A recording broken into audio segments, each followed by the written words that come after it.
In 1904, the New York Fire Department arrives at the Manhattan Adventurers Society because of a room that is expelling a lot of smoke. However, when the firefighters arrive, the smoke is sucked back inside. One of the men touches the door and his hand begins to freeze, so his partners have to pull him away. Then the firefighters break the door down and are shocked to find dozens of frozen corpses and ice everywhere while an unknown language plays from a phonograph. Among the ice spikes, a mysterious figure in armor holds an orb containing an ancient evil. When the firefighters try to grab it, the orb opens and causes all the bodies to shatter.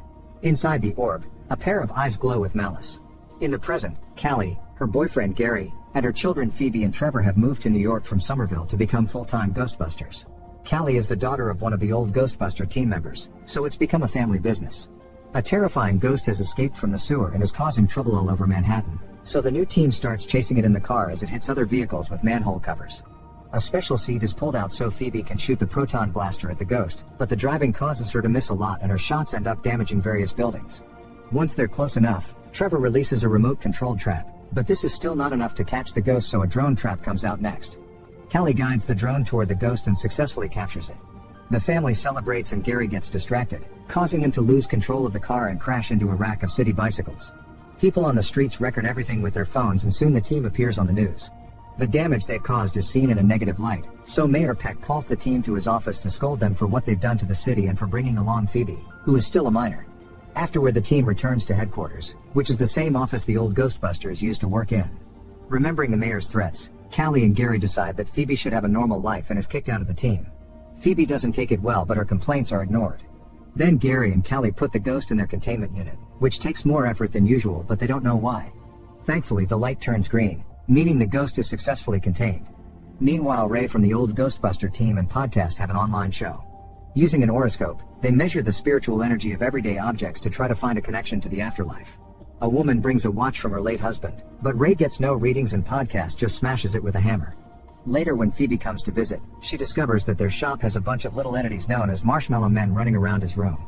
She thinks they're cute, but podcast smashes one down as he explains they're a plague. Suddenly, Nadim enters the shop and the mere sight of his box sends all the marshmallow men running to hide in fear. The box has a bunch of family antiques that Nadim wants to sell, and Ray is immediately curious about the orb, noticing the glyphs on it. He uses the horoscope on it, but the energy emitted by the orb causes a surge that breaks the device and triggers a short earthquake. A freezing energy can be seen moving through the street and eventually hitting the wall with the ghost container.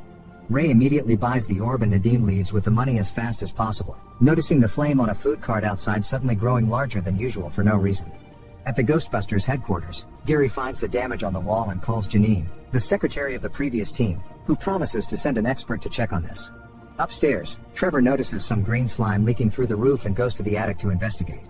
He finds a pile of empty food packaging that moves as something naps underneath, so he takes a closer look and is shocked to find Slimer, who jumps out, flies through Trevor, and escapes by passing through the wall. Sometime later, the team gets a ghost alert and leaves on a mission, but they refuse to take Phoebe. She ends up going to the park to play chess by herself, but suddenly the pieces start moving on their own. A ghost named Melody appears, and her shape looks flaming because she died in a fire. While they play, Melody admits she has very low chances of crossing over because she has unfinished business. The next day, parabiologist Lars comes to check on the damaged wall, and when the unit shakes they confirm the ghosts are trying to get out. Former Ghostbuster Winston brings the original design of the containment unit, which was created by Callie's late father. They conclude the unit is running out of space after 40 years of compiling spiritual waste. Winston also informs them that the blast that caused the earthquake created a rift which could potentially act as a gateway to the other side. Since obviously this building won't hold for long, Winston takes the team to a secret lab where he's keeping the Paranormal Research Center. All kinds of scientists gather here to study supernatural phenomena. Trevor gets to reunite with his friend Lucky, who is working there as well. Whenever Ray finds an item with supernatural energy, he sends it to the lab, and Lars puts them in a machine that separates the ghost from the object. Using the original design as a guide, they've also built a bigger container unit, so they'll have to start moving the ghost from headquarters by bringing them with traps. Not all the ghosts are kept in the unit, some of them are in special cells for further study. Phoebe is freaked out by a skull while Gary and Callie step back when a ghost pukes at the glass. There's also a possessor that likes jumping from device to device. Later in the evening, the team gets another mission and leaves without Phoebe again. At that moment a second emergency call comes in, so Phoebe and Podcast go to take care of it behind the adults' backs. They make it to a restaurant and discover the ghost is Melody, so Phoebe doesn't dare to shoot. Melody immediately escapes and Phoebe reacts too late, causing the windows to break. Meanwhile in the lab, Lars and Lucky are working with Ray's objects. When it's the orb's turn, All the ghosts in the cells feel rather disturbed. The machine fails to remove the spirit and suddenly the lab goes through a power surge. Some cell windows break and the ghosts start moving to escape, but at that moment Lars fixes the power and everything goes back to normal. Then he grabs the orb, only for his hand to start freezing. Lars drops the orb right before he can lose his arm. Moments later, Melody visits Phoebe in her room. Phoebe shows her around and Melody almost touches the containment unit but stops just in time. Melody also keeps playing with some matches, so Phoebe explains that's the object that's anchoring her to this world. It turns out these matches started the fire that killed her family. In the lab, the orb sends out a freezing blast that hits the unit again and shuts down the power in the city. The blast moves near Melody, who says she's working as fast as she can but sounds hesitant about having to use Phoebe for the plan. The following day, Trevor puts down a trap in the attic and covers it with junk food before hiding with a proton blaster ready. Slimer comes out to eat, but before Trevor can shoot it, another earthquake hits the city. The team rushes to the containment unit and finds a huge hole in the wall plus frost all over the place. Afterward, the team returns to the lab and learns that the orb is also freezing. Grabbing it with a tool, Lars shows the orb to the Marshmallow Men, who feel so attracted to it that they splash against the window. Apparently the orb can mind control ghosts. It also freezes certain devices when it gets too close. Desperate for more information, Lucky, Trevor, and Lars go to see Nadim, who shows them his grandmother's special room. There are lots of antiques there, like some weird horns and the armor from the beginning. Lars realizes that everything in the room is made out of brass, which can trap ghosts. When the trio uses the oroscope on Nadim, there's a strong reaction, so they bring him to the lab with them. After connecting Nadim to a machine, former Ghostbuster Peter starts asking some strange questions. Suddenly he throws a pen at Nadim, who gets angry and causes a nearby flame to grow bigger. As an argument ensues and Peter throws more pens, Nadim's anger grows and so does the flame, which means he has the power to manipulate fire. In the meantime, Podcast is reviewing the video he took at the lab and discovers a weird ancient language coming out of the orb. He, Phoebe, and Ray decide to consult an expert and leave on Ray's old bike. They go to the New York Public Library and talk to a scientist who translates the words from the video while showing them a carving on an old book. Centuries earlier, a power-mad king sought help from a powerful entity called Garaka, who had his own plans to bring a new ice age. Nadim's ancestors were a team known as the Fire Masters, who used their abilities to imprison Garaka in the orb and steal the horns that gave him his power. If Garaka becomes free, New York would experience the death chill, which kills people with a cold formed from chilling fear. The scientist also shows them some wax cylinders with old recordings, including one from the Manhattan Adventurers Society. That group used to love stealing relics and many years ago tried opening the orb, which killed them all. The group hears the recording and finds the same words from the video. Suddenly the cylinder starts shaking and jumps out of the machine to land in a trash bag, which starts going crazy around the library. The team starts following it and when Ray walks among the shelves, he's blocked by the same library ghost from the 80s. The group follows the ghost outside and finds it resting on the lion statue. Ray tries to reach for it, but suddenly the lion starts moving because the ghost left the bag to possess the statue instead. As people run away in panic, Phoebe gets a proton blaster from the bike and shoots the lion, causing it to explode. Moments later, Peck announces that he's shutting down the Ghostbusters, which has been his wish since the old days. Phoebe tries to protest, but Peck says it's either this or going to prison. In the evening, the team returns to headquarters and discovers all their equipment has been taken by the police. While Phoebe argues with her parents, Ray shows Nadim the damage on the containment room and tells him he's the next Fire Master, so he needs to start training to save the world. The first exercise is to move a flame from a lighter to a candle. As Nadim moves his hand, the flame moves as well, but it doesn't do much yet. Meanwhile, Phoebe goes to the park again and meets with Melody. The girls chat and get to bond, so Phoebe admits she would like to be a ghost, giving her an idea. They go to the lab and Phoebe enters the machine, then Melody activates it to temporarily separate her soul from her body. The procedure works, but Melody apologizes and looks sad. It turns out she's working for Garaka, who can't control living beings, only ghosts. Since he needs a living person to open the orb, now he can control Phoebe's ghost to make her say the words. The ghost is still connected to her body, so it repeats the words as well and the orb begins opening while Melody explains she had to do this because it's her only chance to see her family again. Soon the orb comes apart and a deep darkness takes over the room. Garaka appears and says he'll destroy the world while his power forces Phoebe's ghost back into her body. At that moment Lucky shows up and tries to fire a proton blast at Garaka, but he quickly freezes and shatters the stream before disappearing. While the rest of the team comes to free Phoebe, Garaka enters the shop in Nadim's building and freezes the clerk to death.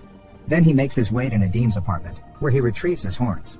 As soon as he puts them on, he regains his true form and all his power. Soon a dark cloud appears over the city and starts freezing the whole area, causing ice spikes to appear to destroy property and kill people without mercy. Both the old and new teams gather at headquarters to discuss ideas and Nadim shows off his training. but he still can only do the basics. Fortunately, Lars has some equipment in his van, so the team starts getting ready to fight while Lucky points out their weapons won't be enough considering what happened in the lab. Phoebe remembers that brass can trap ghosts and the orb was made with it, so she starts melting some brass to reinforce her blaster.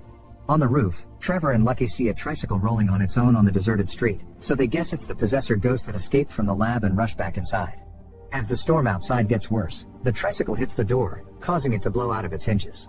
A red light that represents the possessor hits the Ghostbusters sign and makes it fall before going inside and possessing the car. The vehicle moves back and everyone jumps out of the way just in time. Lars goes into another room because he heard a noise, but it's one of the little ghosts from the lab, who shoots goo in his face. The red light soon leaves the car by possessing a paper plane, then it jumps into Lucky's proton pack. It raises the blaster and tries to shoot Trevor, but Gary pushes him away and Nadim uses his power to redirect the blast out the window. Podcast smashes the pack with his hammer and the ghost jumps out to possess a pizza, only to end up devoured by Slimer. At that moment the ice starts covering the headquarters building. Phoebe goes to the unit room and finds Melody, who swears she didn't want to hurt anybody and only wanted to see her family. Furious, Phoebe makes her see that nobody can help her move on. Melody has to find it in herself. Then Garaka finally arrives and blocks the front door with more ice spikes. As the building starts shaking and coming apart, the Ghostbusters shoot all their proton blasters at the same time, but Garaka freezes all the streams in seconds. Suddenly Nadim appears wearing the Fire Master armor and tries to use the lighter to summon a flame, but it's not working because he used all the fluid in training. Garaka grabs the lighter and destroys it before shooting a blast that creates a chasm in the floor and traps everyone with more ice spikes. Then Garaka says an incantation to release all the ghosts from the unit, which makes a huge energy blast to shoot up into the sky. All the ghosts from the unit escape and start terrorizing the city, but Phoebe can't see Melody anymore. She rushes upstairs and fires her blaster at Garaka, who can't freeze this reinforced energy, so he shoots frost at Phoebe instead. The girl instantly freezes and Garaka tries to extract her soul, but at that moment Melody reappears and lights her last match. Now Nadim can create a fireball that he shoots at Garaka, and the strong heat melts the ice in the room, releasing everyone. Phoebe shoots her blaster again and has trouble standing still with so much power in her hands, so her family helps her hold it. While the combined effort of the reinforced blast and Nadim's fireball overpower Garaka, Podcast rushes to the car and releases the drone trap. However, the Marshmallow Men have also escaped the lab and mess with him, causing him to lose control of the trap and allowing Garaka to knock it down. The older Ghostbusters realize that since Garaka released all the ghosts, the containment unit is now empty. They run to the basement to activate it, and thanks to everyone working together, Garaka is dragged into the unit and the light turns green, confirming the bad guy has been successfully sealed. Afterward, Melody gives Phoebe her matchbox and says goodbye before finally moving on. The team comes out and discovers all the ice is melted. Perk appears to try to scold them again, but all the locals are showing their support and Perk has no choice but to play along, allowing the Ghostbusters to function for now. Now all the ghosts that Garaka released are loose in the city, so the team jumps back into action to start cleaning. On their way out, Phoebe calls Gary Dad for the first time. Sometime later, when a truck driver stops at a gas station, the Marshmallow Men use the chance to steal away his vehicle. Make sure to subscribe and turn on notifications so you can watch more videos like this. Thanks for watching.